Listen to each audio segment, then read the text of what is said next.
Hello students, Devani ma'am here. So we are going to start with informal organization. So as you can see, informal organization uh, emerge from within the formal organization when people interact beyond their officially defined roles. It is based on employees' interaction and friendship.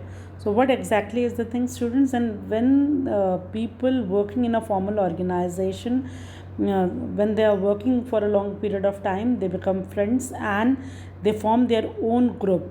So that group is termed as informal organization. Within informal organization, number of small informal groups are there, that is termed as informal organization.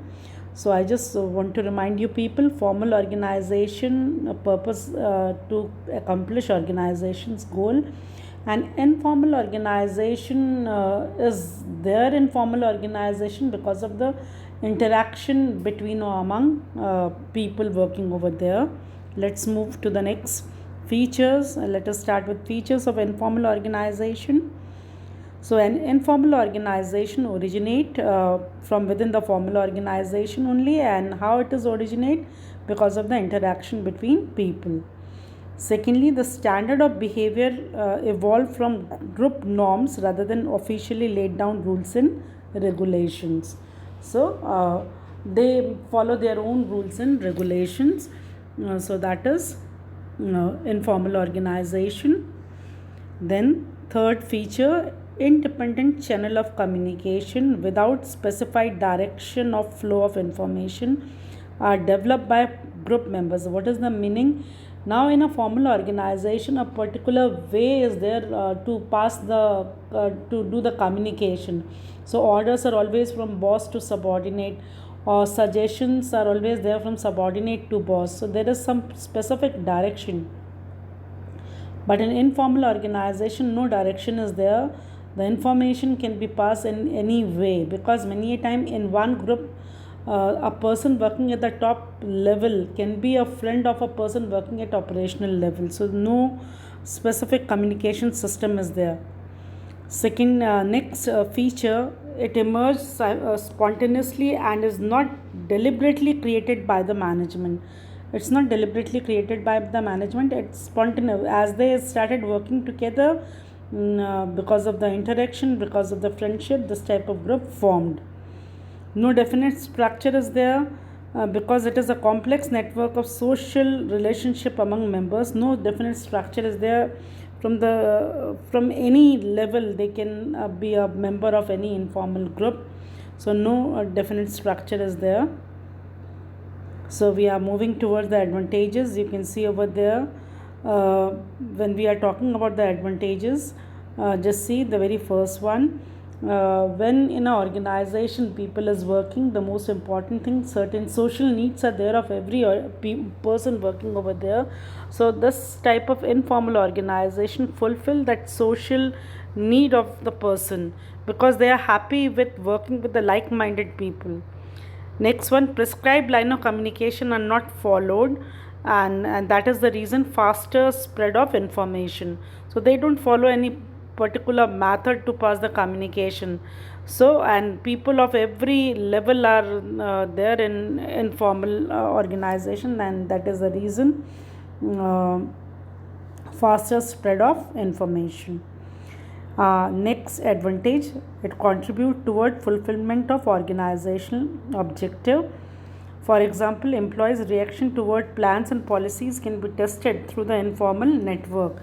So many times informal group, if one person in a group is gladly accept the whatever changes is there in the policy, so rest of the members, as they are like-minded people, so rest of the members are having the same kind of opinion in maximum cases, of course. Hope so. Point is clear. So whenever organization want to apply something, they just test it on any informal group. So, but along with that, disadvantages are also there of informal group. The very first one, it spread rumor. Because no system is there, the way they are free to talk whatever they want to talk, and that is the reason many a times the information get distracted, and it rumors, they spread rumors. Secondly, second disadvantage, the management may not be successful in implementing changes if the informal organization opposes them. Another big headache for the management people in case informal group is a very large group and management people want to apply something and this large group is not ready to accept that, then it is very difficult for management people to apply that thing in organization. So may not successful in implementing changes. Now next disadvantage, it pressurize member to conform to group expectation. This can be harmful to the organization if the norms set by the group are against organizational interest. That is another thing, that the whenever the group member pressurize the next member of the same group to follow the group norms rather than to follow organization's norms. So under pressure these group members follow, they want to remain in that group, they don't want to quit from that group, and that's why many times they are against the organization's norm. So this is a challenge for the management people. So definitely, now the last paragraph, just pay attention students. Informal organization cannot be altogether eliminated, it's not possible. Definitely in every formal organization, informal organization will be there. The knowledge of such groups can be used to gather their support and consequently lead to improve organizational performance. Instead of confronting them, the management should skillfully take advantage of both the formal and informal organization. You can't altogether this will automatically, this informal group will be there in formal organization. So management people should tactfully use this informal group for the benefit of organization. So we have finished with in the previous video I have already explained formal organization. Now we have done informal organization. Hope so this topic is clear to you people. So for the day, that's it students. Thank you.